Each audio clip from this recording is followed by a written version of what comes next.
This is Sunni Westbrook, and you're watching ConStars.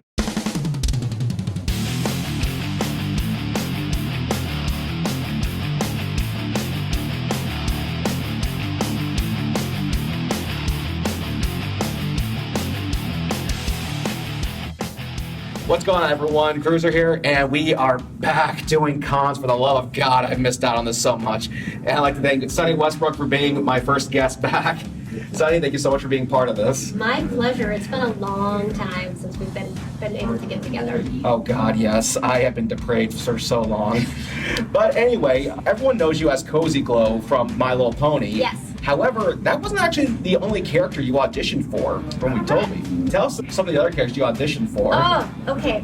I know it was 5. I think I can remember 4 of them. It was Blue Bobbin, Peppermint Twist, Kettle Corn. I think there was someone named Minuet, and I don't remember. Oh, there was a Western Pony. And I don't remember who ended up getting it, but I think they colored her in red. And you kind of lucked out too, because those characters were like only around for one episode. Cozy Glow, she stuck around for like the final season. I think even some of 8.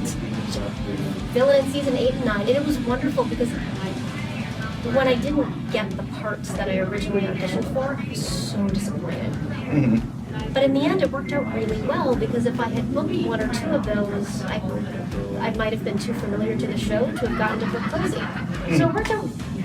It was the best disappointment I've had in a long time. That's actually a really good way of looking at it. Yeah, it's like in the end, it wasn't a loss, it was a win.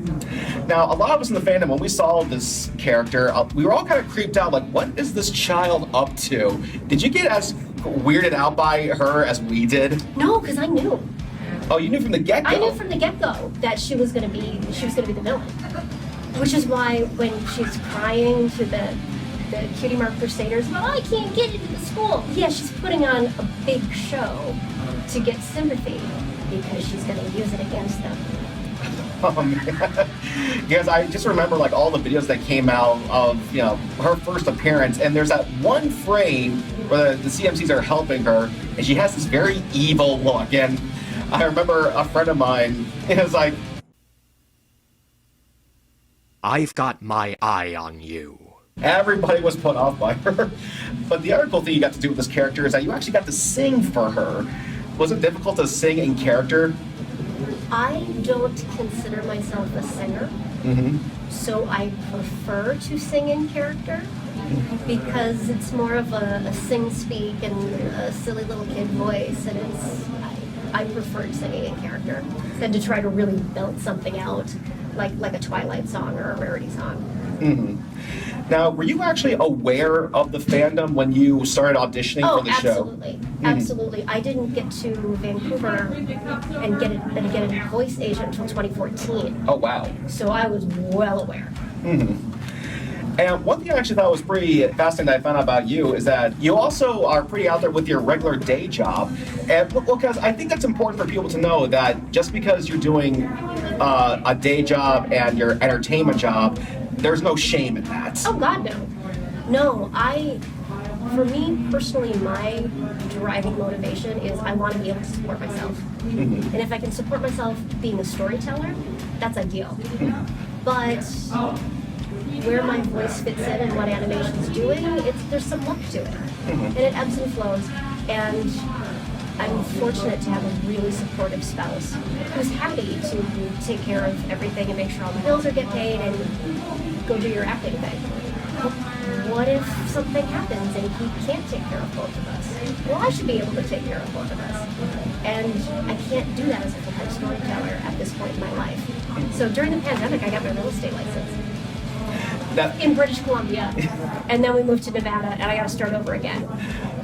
So one last question here: do all your colleagues in your day job do they know about all of this? I don't tell them, and then sometimes they'll Google me,